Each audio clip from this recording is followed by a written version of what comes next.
Today we're going to talk about why God needs us in the advancement of his creation. In Genesis 1:26, God does something that is radically amazing. He comes into partnership with us. It says that he made mankind in his image and in his likeness, and he gave us rulership, or in other versions it says dominion over the earth, over the animals of the earth, the birds, the fish, right? But just 2 chapters later, if we fast forward, this is when the fall happens, and we've talked about the fall in other videos. But what God said in that verse in Genesis 1:26, he couldn't go back on, right? It wouldn't be in God's nature to go back on his word. If he went back on his word, how could we trust his story? How could we trust anything that he would say going forward? Now, we just can't walk past this without really looking into this. From Genesis 1 to Genesis 3, just 2 chapters later, we really messed up. All the authority and dominion that God gave us, we gave over to Satan because we chose to decide what was good and evil for ourselves, thus rebelling against God and his authority. Put yourself in God's shoes just for a second. If someone messed up really bad, like not messed up, like made a little mistake, like they really messed up. In today's time, we would probably just cancel them really quick.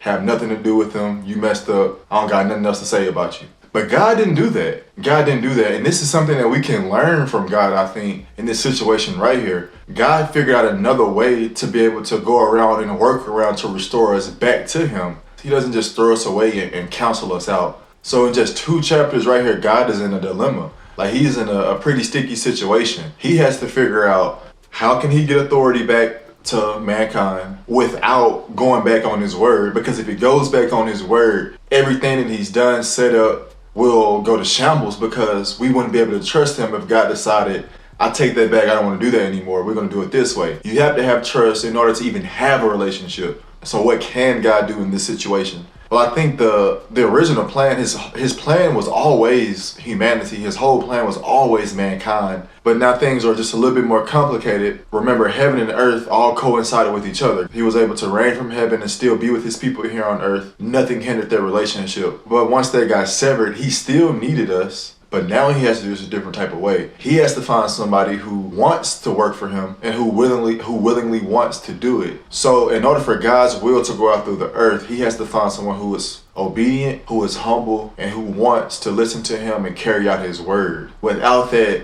God can't do too much here on earth anymore because he's locked out. But the crazy thing is, he locked himself out by his words because he wouldn't go back on his word of what he originally said. He gave us dominion and authority here on earth, and he will continue to give us dominion and authority here on earth. Through Jesus' death, he had to get that authority back. And once he got it back, he needs someone to carry it out still, just like Jesus was a humble servant who did what only the Father wanted him to do. Right now, that is our example to be able to go out here into the world to carry out God's will. Remember, in the Lord's Prayer, it says, your will be done on earth as it is in heaven. So my challenge to you is, are you willing to be that servant that God needs to carry out his will? He needs us to use our free will to choose his will, and I challenge you to do that. But to my kings and queens, I invite you to the kingdom. Until next time.